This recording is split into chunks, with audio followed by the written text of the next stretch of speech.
Yenyun kora bemba minda kanake Gambia jang. Sato dao da itata jenkama de kafo kora award. Ama kama ntenkunno bankoka. Iko banko nyaton ko minketa Adama Baroti anala numonyo first lady. Yenyim ben kere sika ya dite lala ka kenyaton ko. Amadou Kora wo fanambe dele don. Ajaratu fatu sonko bakaw. Kora mansa. Ni ajebe kumbola tumbun koto to salon ko dal ko lewon sabu Kora man ke bi fenti. Baraka. Ha. Ngoy batar la bew. Mbeje ko dura anda mu be mele neti.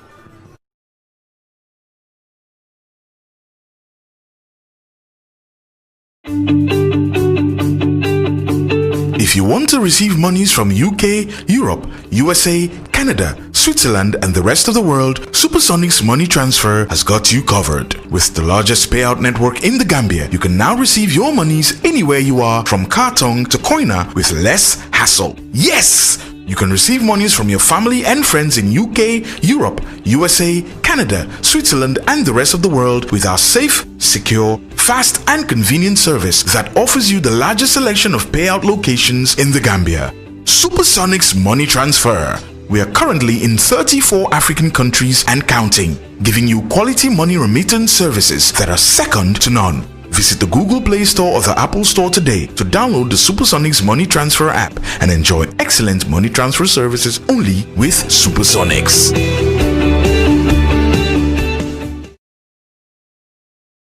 Gentlemen, colleagues in civil society, members of the press. Statement by the Gambia Civil Society on the dialogue over the ongoing consensus building process of the rejected final draft constitution, dated 24th of December 2020. The Gambia civil society organizations welcome the government of the Gambia's decision to revive the final draft constitution through a national consensus building process, 3 months after it failed to pass in the National Assembly. The draft constitution came on the heels of sustained desire of the Gambians for a new constitution. Therefore, when the autocratic regime of the former president was ousted on the 2nd of December 2016, Gambians yearned for a new political chapter, which is founded on democracy, rule of law, good governance, and Republican values. Generally, Gambians have recognized that the Constitution of the Gambia 1997 is in many ways deficient in providing a democratic and progressive dispensation, mainly because of the numerous undemocratic and self-serving amendments it was subjected to under the former regime. Following the democratic transition of power from the former government to a coalition government, Gambians legitimately desired and anticipated a new constitution that would, among other things, overhaul the 1997 constitution and an array of bad laws used as tools to perpetuate autocracy and dictatorship. Both the coalition 2016, led by President Adama Barrow, that defeated ex-President Jammeh, and a national consensus had agreed to implement a constitutional reform process that should lead to a third republic. It was for this reason that most, if not all, Gambians welcomed the creation of a Constitutional Review Commission in 2018 as a mechanism to enable the country draft a new constitution within the wider framework of transitional justice, a process we as civil society considered as widely participatory and inclusive. And indeed, credit goes to the Constitutional Review Commission for their professionalism in having a draft. Civil society organizations, like many Gambians, were disappointed not only by the failure of the National Assembly to pass the final draft constitution to its third reading, but also by the lack of a passionate drive by the executive to defend the bill it had sponsored. The draft bill was rejected without a substantive debate on the substantive provisions. The rejection of the draft by a sizable number of National Assembly members in only its very first reading is an indication of the absence of a political consensus amongst members of the Assembly. This, despite the fact that the draft constitution presented to the National Assembly was a culmination of a wider stakeholder consultation of Gambians at home and in the diaspora. As civil society, it is rather unfortunate that no meaningful concerted efforts were made by the stakeholders to chart a way forward in the aftermath of the draft's rejection. We welcome and support the new efforts by the government to revive the final draft constitution through support of the international idea and former President Goodluck Jonathan of Nigeria as facilitators and mediators. We are hopeful that this would unlock the key sticking points on the top of the contentious issues, thus brokering a common, non-partisan ground in the national interest. However, we remain concerned about the process and its outcome. Our concern was born out of the engagements we had with International IDEA on Monday, December 14th, and with His Excellency Goodluck Jonathan on Friday, December 18th. On both occasions, we expressed our apprehensions, concerns, and position on the process and outcome of the consensus building effort. We hold that the government, International IDEA, and mediator Goodluck Jonathan cannot tag civil society as stakeholders and yet fail to avail it with issues and options document, which was purposely prepared to guide the dialogue.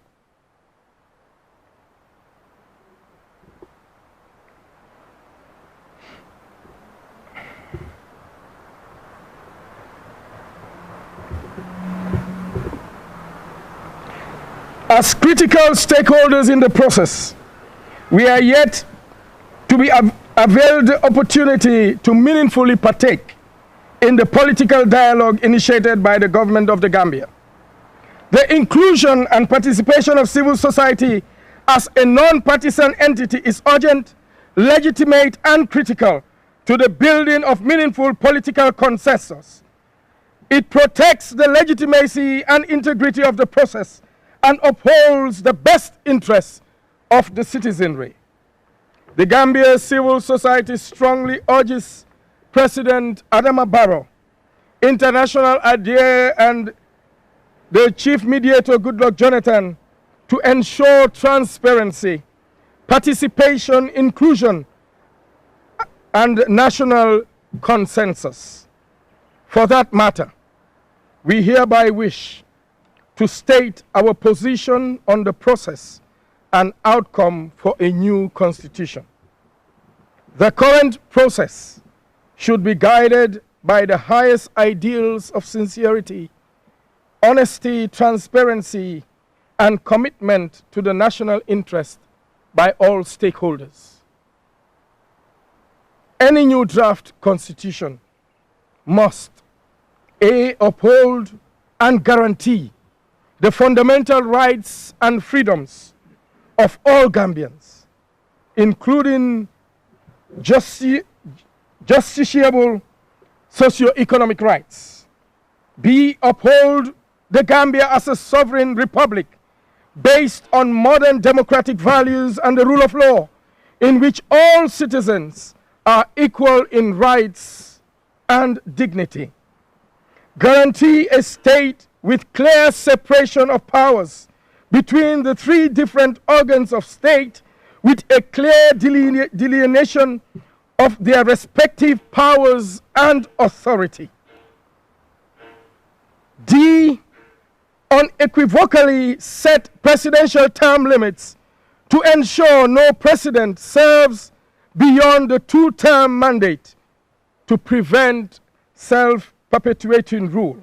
E, create adequate checks and balances to restrain power, ensure transparency and accountability and efficiency of public institutions, and prevent abuse of office. F, empower the National Assembly as the people's representation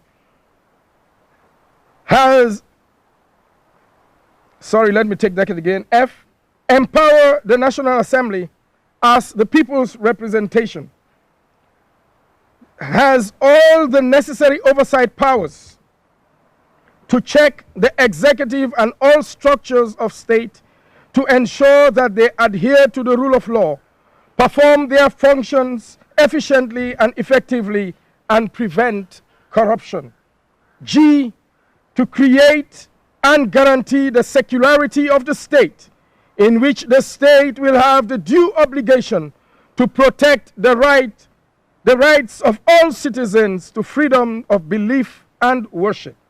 And H, to ensure a credible electoral process, pluralism, political participation that allow the people to fully exercise their franchise on constitutional and electoral decisions.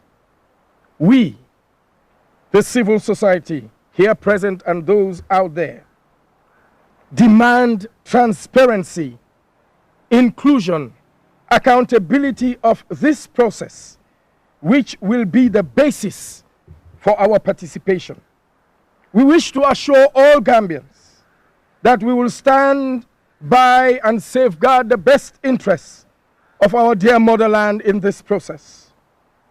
To that end, we will not hesitate to take all and every necessary, legitimate, and lawful democratic action to guarantee and protect the sanctity of a constitution that upholds the destiny of our motherland, and one which becomes the solid foundation of our budding democracy.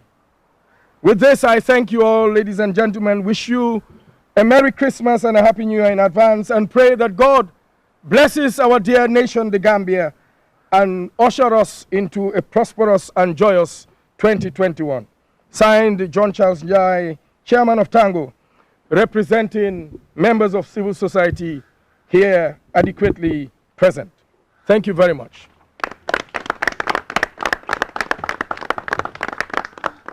If you have any questions, members of the press, I or my colleagues here present will be gladly available to answer.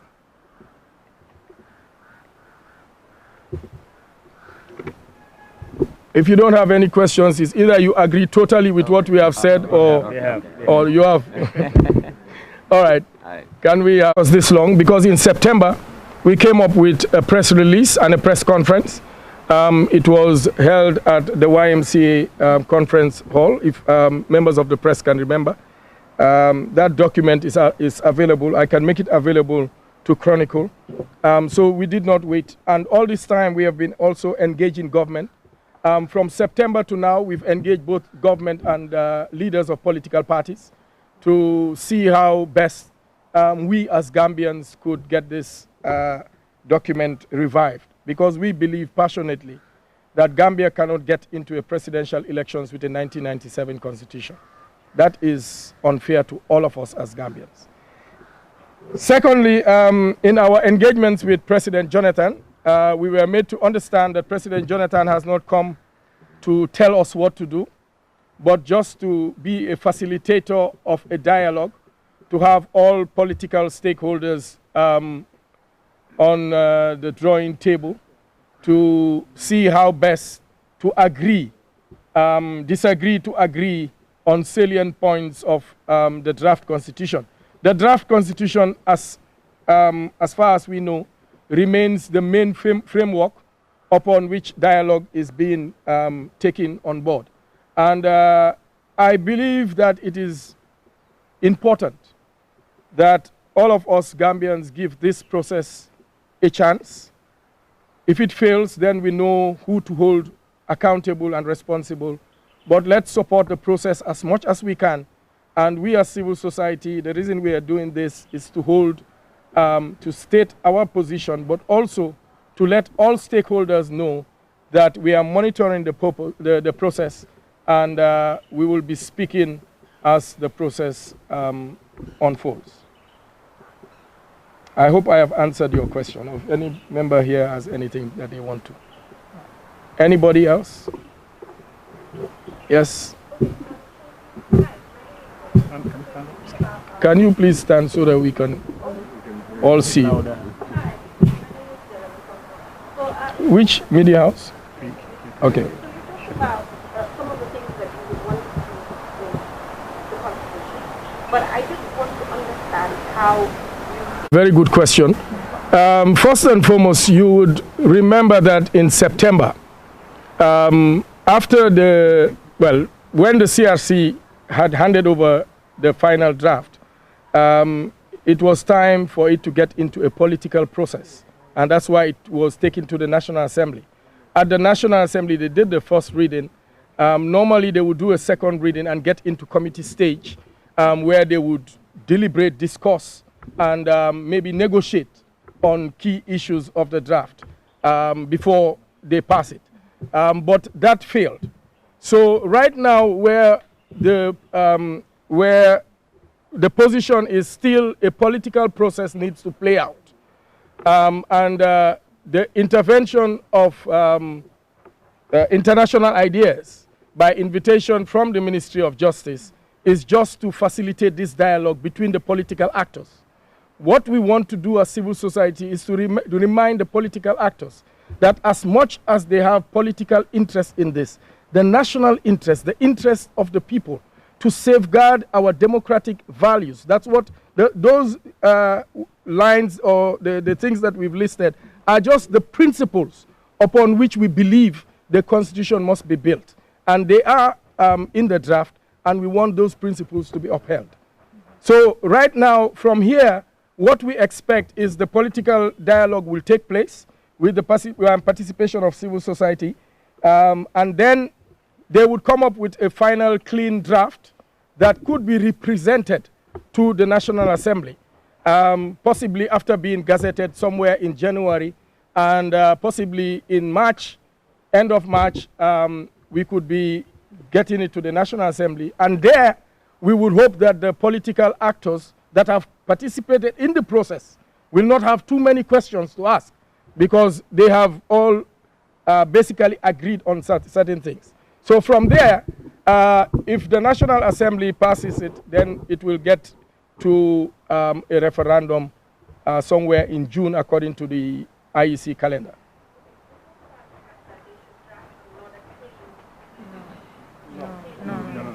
What I mean, there is a draft, a framework. Now, but there are contentious issues there. And the political actors, the problem is with our politicians. Because the political parties that were in parliament, they are the ones that rejected it. Well, some of them. Okay, so we need to bring all of them on board to now see whether they could negotiate and see whether they could come up with another draft. You know, but the draft that the CRC has presented is the framework. We are not going to redo a new thing. Okay? They will clean it up as it were. It's to maybe change language, remove things, add things there, and reach a consensus as to what they want to see. But we are saying that safeguard the national interest. Whatever you do as politicians, no problem, but safeguard the things that will not erode democracy and the rule of law. That is our stance. You are still unclear.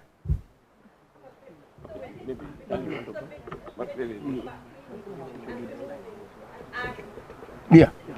Maybe let me invite the lawyer to make things clearer to you, Mr. Tal. Okay. Thank you very much, Geneva. I think perhaps the word cleaning may not be the right word to use, because I think when you use the word clean, it presupposes that something is not clean. So for the record, let's get that straight.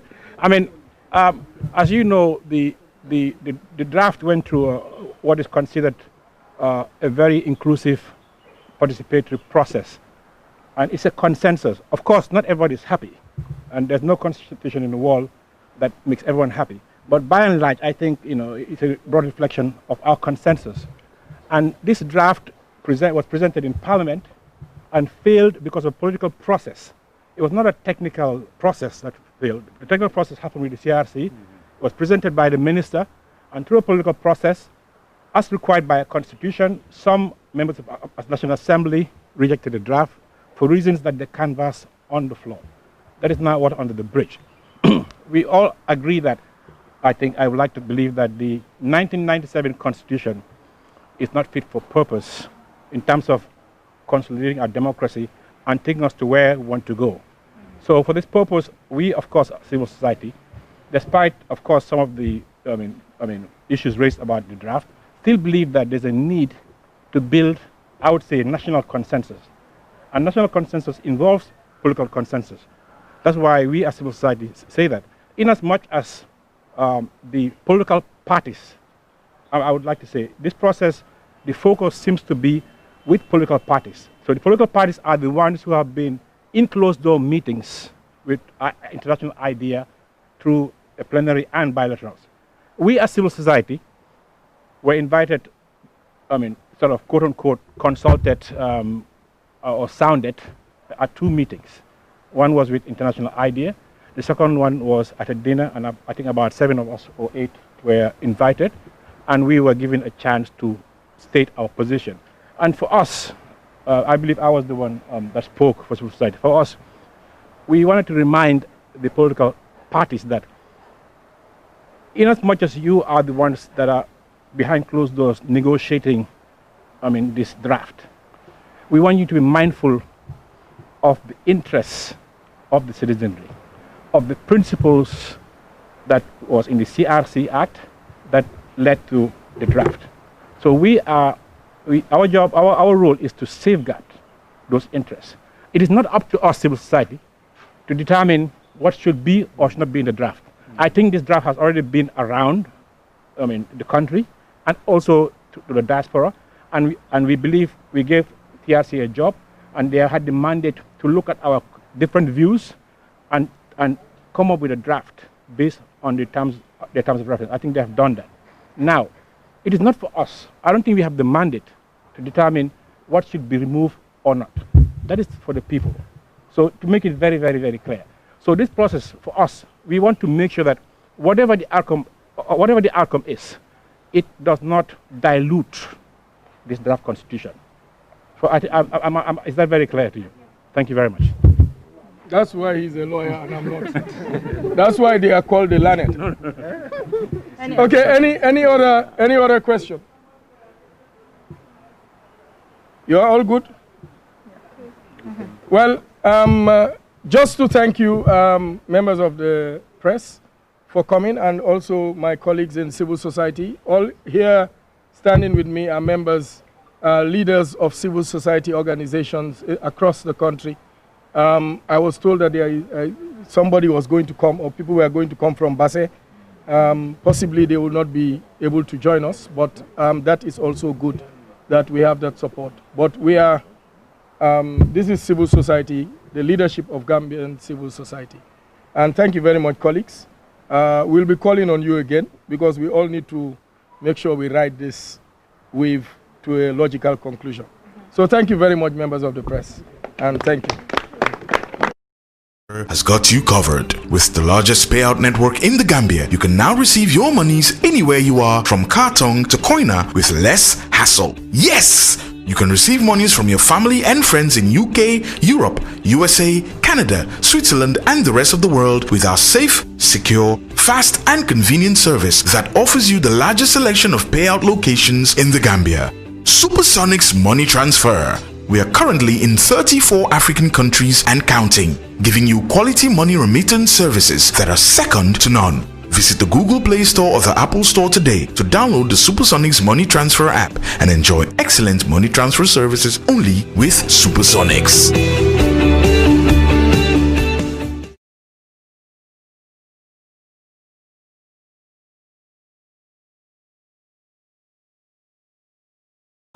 Amo, moro. Bari biba ma diari mbakel. Konkoto murkoto le konkoto kuto koto purkoto mo. Muto nyaade man ni ko sila koto wakata sate koto. Prince Kuyate le mamanta nan entertainment. Wala be mbake la semeka jane wori ka fo me kora awo. Kala purata enti. Mbe korontoro kan ala karam fa janni woni. Yenyin kora bemba minda kanake Gambia jang. Sato dao da tata jenkama de ka fo kora award. Amma kan man tenkunno banko ka iko banko nyaton ko minketa Adama Baroti anala numonyo first lady Fatma baba ye nyim ben kere sika ya ditel la ka kenyaton ko Amadou Kora wo fanam be jele don ajaratu Fatu Sonko bakaw Kora mansa ni aje be kumbola tumbun ko to e salon ko dali ko lon do sabu Kora man ke bi fenti baraka ha ngoy batar la be on mbeje ko dura anda mu be mele neti